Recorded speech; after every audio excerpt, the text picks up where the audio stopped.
Salut chers amis, salut chers fans, j'espère que vous allez bien. Aujourd'hui, nous allons parler d'un autre sujet assez important. J'ai un frère et ami qui aujourd'hui m'a exposé un fait. Il dit qu'il va se séparer de sa copine. En fait, il est avec une fille depuis 4 ans aujourd'hui.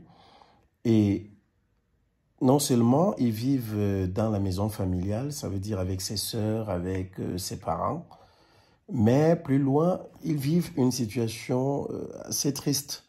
Ce qui l'amène aujourd'hui à continuer, à commencer, je veux dire, à douter de sa copine. Il doute de sa copine et l'amour qu'il lui portait me fait savoir, tiens, voilà, aujourd'hui, il se rend compte d'une chose, qu'il n'est vraiment plus amoureux de sa copine, au vu de tout ce qu'il se passe. Alors, je lui ai posé la question de savoir ce que sa copine a pu poser comme acte négatif qui fait en sorte aujourd'hui qu'il se résolve, n'est-ce pas, à rompre la relation, à vouloir rompre la relation avec elle. Il me dit, tiens, voilà, mon frère, ma femme n'aime pas ma famille. Alors, je lui ai posé la question de savoir comment est-ce que lui, il sait que sa femme n'aime pas sa famille. Il me dit, tiens, voilà, tout le monde se plaint d'elle, ses belles-sœurs se plaignent d'elle, sa belle-mère, il n'y a que son père qui ne se plaint pas de sa femme, qui lui a dit, tiens, voilà, tu as fait ton choix, et voilà, c'est à toi d'assumer et tout. Alors, je lui ai posé une question, qu'est-ce qu'elle fait de si grave qui fait en sorte que les autres ne l'aiment pas? Il me dit d'abord, elle n'est pas sociable.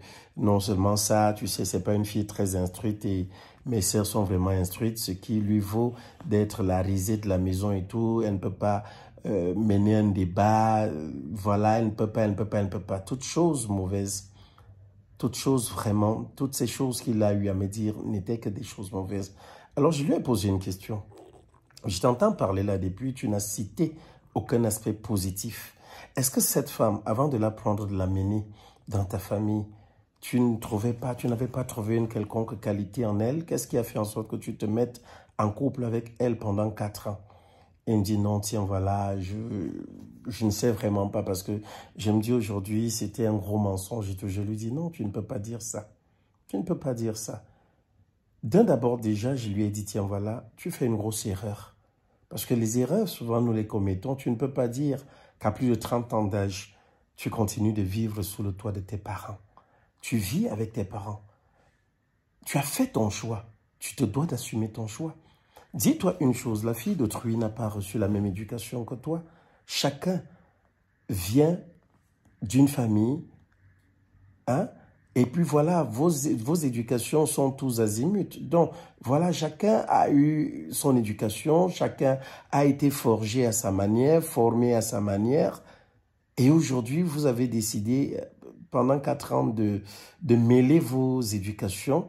Et ce que tu te dois de dire, ce que tu te dois de te dire est que cette fille qui n'a pas été élevée par tes parents n'aura jamais la même éducation que les tiens. D'autant plus que ici derrière, il faut aller savoir si ta famille, ici chez toi, c'est vous les meilleurs en termes d'éducation, quoi que ce soit.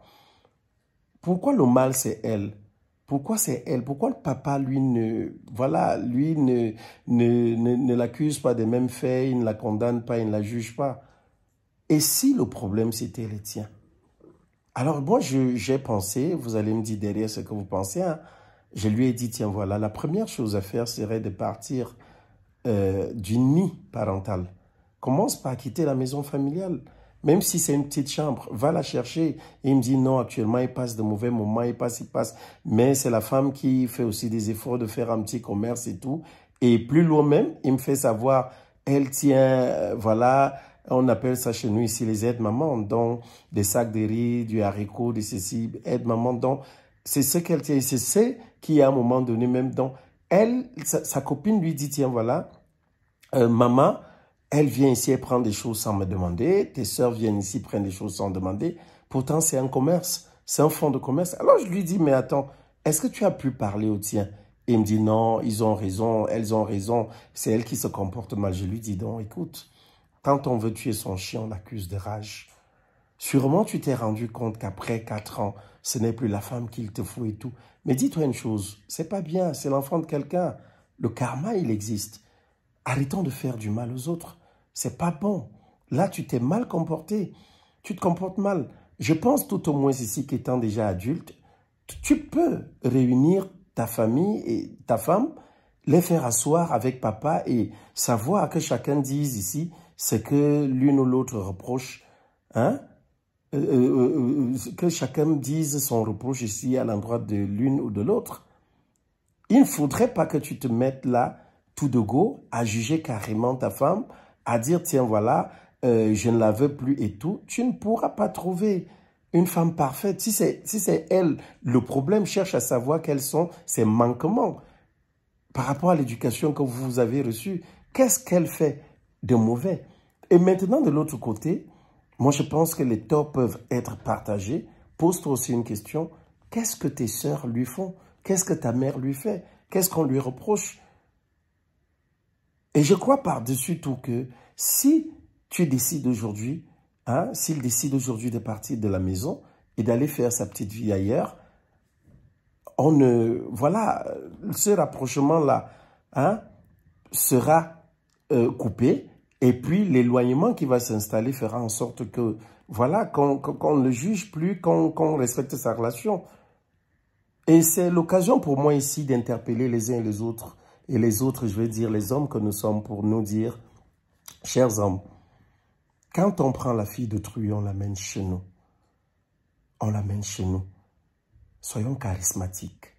Sachons imposer nos choix à nos familles. Ce ne sont pas nos familles qui choisissent nos épouses, qui choisissent nos compagnes, qui choisissent nos petites amies. Je suis désolé. Quand tu choisis de prendre la fille d'autrui, de la mener dans ta famille, c'est pas tout le monde qui va l'aimer. Elle va se confronter à beaucoup de situations. Elle va se heurter à un refus même de certains de devoir l'accepter ou de pouvoir l'accepter. Et ce n'est qu'à toi d'imposer ton rythme. La famille n'a pas besoin, ils ne sont pas obligés d'aimer ta femme. Ils ne sont pas obligés, et c'est même vice-versa, même la femme. Quand tu t'en vas avec ton homme dans ta famille, les tiens ne sont pas obligés d'aimer ou d'accepter ton copain ou, voilà, ou ton mec. Mais on s'en fout. On s'en fout. J'ai fait mon choix. J'assume mon choix. Si je sais que, voilà, je n'ai pas manqué de respect, je n'ai pas déshonoré les miens et qu'ils viennent à mériter, ben écoutez, je me renferme dans ma bulle avec ma femme, ma petite famille, je reste tranquille, je vis ma vie et quand il y aura des événements dans ma famille, je m'y rendrai sans mêler ma femme. Sans mêler ma femme. Donc quand on décide de prendre les enfants d'autrui et de les amener dans nos familles, sachons raison garder, sachons les protéger, sachons les sécuriser, sachons les entourer, sachons les aimer. Défendons-les. Il est inadmissible que tu es allé prendre la fille d'autrui, tu l'as amenée dans ta famille, et après c'est elle qui devient la personne à abattre, au point où toi-même tu t'assois avec tes sœurs, avec tes parents, hein, pour fomenter des coups sur elle. Hein? Tu t'assois, c'est elle qui est devenue Lucifer, c'est à elle que tu fais porter tous les torts. Ce n'est pas normal. Quand on ne veut pas d'une femme, on ne lui perd pas du temps. On ne lui dit pas, tiens, voilà, je veux être avec toi. Donc, sachons raison garder. Les enfants d'autrui, quand nous les prenons, nous les amenons dans nos foyers, sachons que ces enfants-là sont sous notre protection, sont sous notre contrôle. C'est à nous, n'est-ce pas, de les défendre si jamais X ou Y venait à vouloir ternir son image. Donc, chers amis, chères femmes, c'est un petit conseil, le conseil de ce soir, à savoir, nos compagnes, c'est nous qui les choisissons, alors sachons les protéger contre les assauts des membres de nos familles qui parfois même, ou même le plus souvent, ne veulent pas nous voir heureux. On veut entendre dire que non, voilà, n'est-ce pas, c'est un éternel frivole. Voilà ce qu'on veut. Et quand vous décidez de vous caser, on se dit, ah, qu'est-ce qu'il veut faire là? Ce n'est pas bon, ce n'est pas bien du tout. Alors, ne le faisons plus. je voulais qu'on s'attarde sur ce petit, voilà, sur ce petit sujet aujourd'hui. Et voilà, vous me direz derrière ce que vous en pensez. Je vous aime très fort.